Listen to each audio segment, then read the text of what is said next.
Hey guys, and welcome back to our channel 1-2-Step. In this tutorial, we're gonna look at how to download OBS for your desktop. Now let us begin.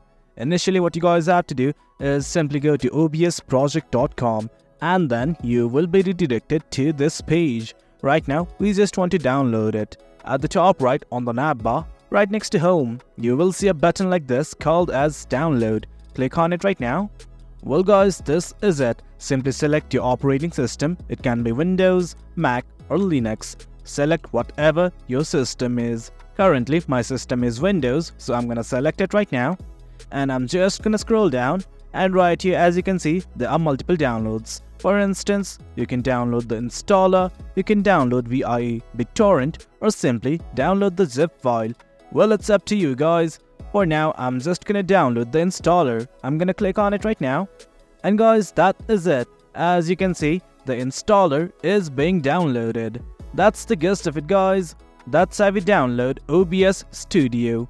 Hope you guys found this video informative, and for more content like this, do remember to hit like, share and subscribe. Your support fuels us.